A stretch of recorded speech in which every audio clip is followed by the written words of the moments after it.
Hello, testing 1, 2, just checking my mic levels here. Welcome to the channel, Die Working. Today is Wednesday, and every Tuesday I go to the local Goodwill here to do a little bit of a Goodwill hunting, is what I call it. And I collect books. I have certain genre, business, money, personal finance, real estate, and anything else that catches my eyes, including anything like some books about the outdoors. And in 5 books I picked. And the other thing I'm always on the hunt for is first editions of books in that genre, and I am pleased to say that I found this book yesterday, and it is a first edition.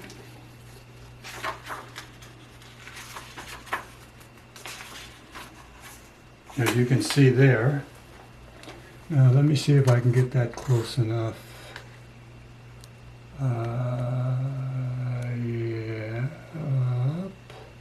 And there you can see those numbers at the bottom show the number 1. That means it's a first edition. And this is the first edition of one of the sort of the classics, what they don't teach you at Harvard Business School. And so yeah, I scored. And at the price of, yesterday was discount day, so I got this for 50% off. So $3.29, about $1.60, $1.65, something like that. So scored. Got another business book on managing yourself, which is this compilation of a series of articles on that particular topic from Harvard Business School, and in particular Harvard Business Review. This is one sort of personal interest one, Art and Fear. Observations on the perils and rewards of art making. There it is. It's a slick cover, so it's reflecting some light. But this should be interesting. It says on the back, an artist's survival guide. There are questions that matter, questions that reoccur at each stage of artistic development, and they are the source for this volume of wonderfully incisive commentary. Art and Fear explores the way art gets made, the reason it often doesn't get made, and the nature of the difficulties that cause so many artists to give up along the way. So it should be an interesting read. And then on my, then I found this book, and this book kind of cracks me up. It's called Gourmet Style Roadkill Cooking and Other Fine Recipes. Very unusual book. Here, let me back up a little bit. And I collect, like I said, books about the outdoors and the natural world. And this is one of them I'm going to add to my collection. So this is just a collector's item. And something that's kind of cool about it is that the recipes, this is what the inside pages all look like this. Right? Okay. And the recipes rhyme. Each one of these, I guess they're like cards inside a recipe container or something. It says, the reason why hillbillies are so strong and stout is they know what roadkill nutrition's about. You could never grow up to be slender and mean if you just eat your meat and you don't eat your greens. And it goes on like that. Kind of some cool, like watercolor looking. Let me see over here on my big screen what I'm looking at here. There we go. Yeah, kind of interesting, right? So yeah, that'll go. I might show, one book I may show you sometime in the future that I've collected is a book called How to Shit in the Woods. Actual title of the book, and it's exactly what it says about, take everything, not to leave a mess in the woods, I guess. But anyway, and this other one is Change Anything. I've never heard of this book, and I've heard about most business books because anyway, yeah. So let me see. This is a second edition. So I'm going to show you the same part of the book. Right, where's it here? Oops, right here. Everything's backwards when you're filming. So yeah.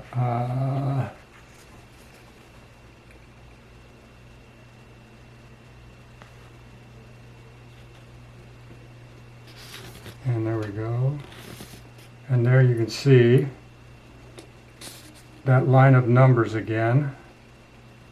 And this line of numbers ends with the number 2. So this is a second edition. But still, and again, let me see what I'm looking at here. There you can see the Goodwill price, $3.29, and the blue, and they have different color tags at the Goodwill. Let me get this thing in focus here. Let me get it focused back on my face. Okay, there we go. They have the different color tags on each of the books. This one happens to be blue, and the day I went in, it happened to be, the blue tags were 50% off, so that was 50% off there. So yeah, I bought one other one. Let me see if it has the title here. It doesn't have the title, but it was called We Are the Ants. And a lot of the books I buy, I do end up gifting in that particular book.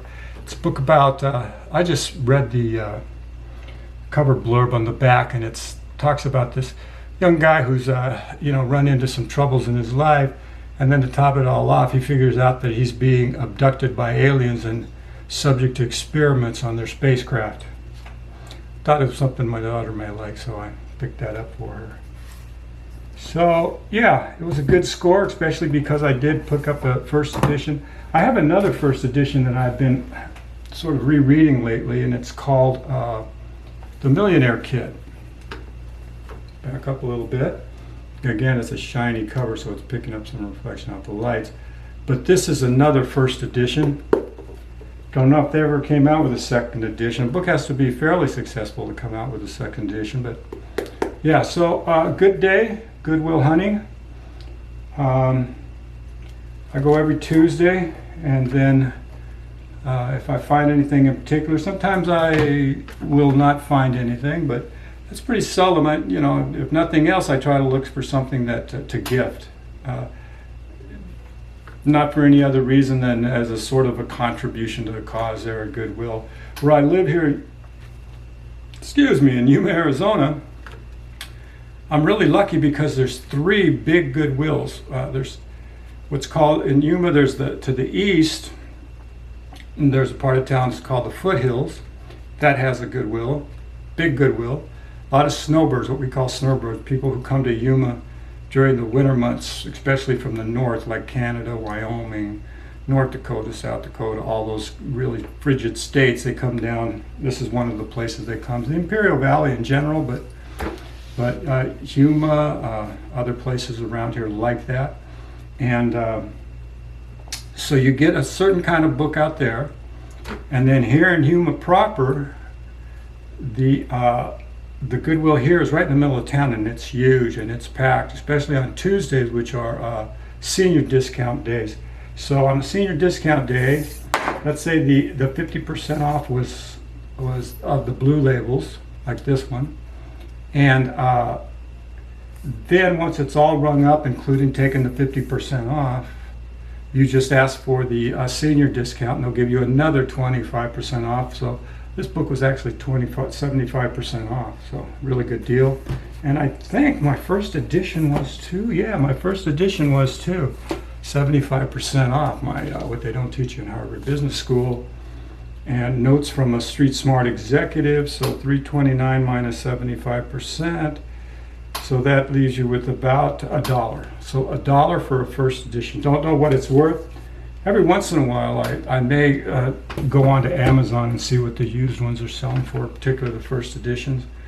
The real score is the signed first edition signed by the author. But anyway, good day, Goodwill hunting. My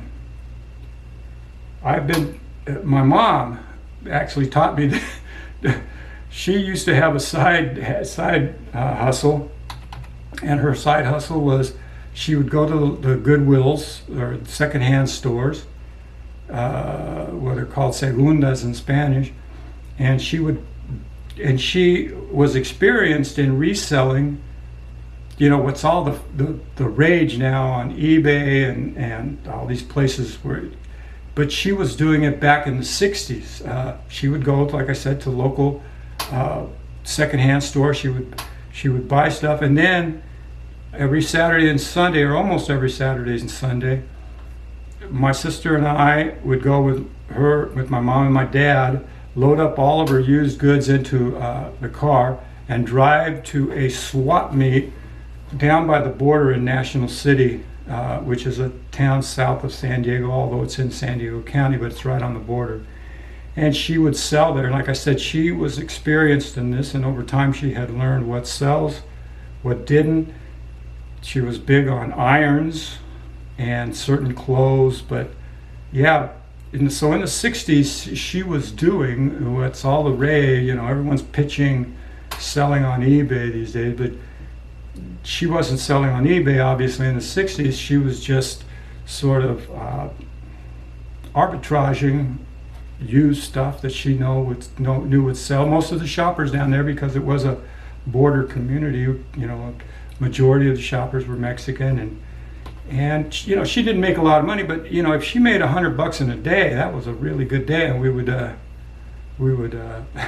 go out to Jack in the Box to celebrate. So yeah, it was. I come from a long line of thrifters, and it's. I love books, and I like shopping for books and reading books, and I have my own library, and throughout my house I have books spread out all over the place. But it's, and even though I will pick up any number of books at the Goodwill, I try to keep it around $10 or so. So $10 a week, I get an hour and a half, 2 hours of pleasure out of it. Going through all the stacks, and they literally have 1, 2, 3, 4, a couple thousand books there to go through, and they're always changing. They're always turning over, because books are one of the things people donate, especially like estates and things. Speaking of estate sales, that's a good place to pick up first editions and valuable books. But like I said, I just don't take the time to. Like I say, sometimes I'll see what's for sale, but or what a book is selling for on Amazon or on eBay, but I will never sell a first edition. But it's just out of curiosity's sake. But yeah, let me see something else that I found here. I'm looking over at one of my book cases here. This book right here.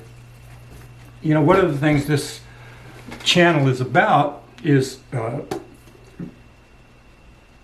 I'm sort of passionate about a few things. Playing guitar, or learning how to play guitar, songwriting, real estate, because that's how I was able to, I don't want to say retire young, because what I did is I retired from the job I'd had for 30 years, but I went right into managing my investments, buying and selling real estate, and but the book that got me started is this one, and I had found, I don't remember where I found it. Let me see if is this the receipt? No, it's not a receipt. But here's the book. If you're lucky enough to ever find one, they're hard to come by. Jim Anderson's How to Live Rent-Free in the 1980s. And it's one of the original books on house hacking. There's other ones. One's called, let me see if I have it here. Here's the other one, as a matter of fact. This one is called Cashing In on the American Dream. This book did not age all that well, because it was written, and the sort of strategy that it outlines for retiring at 35 has to do with back in the day when it was written. Let me see, this was written in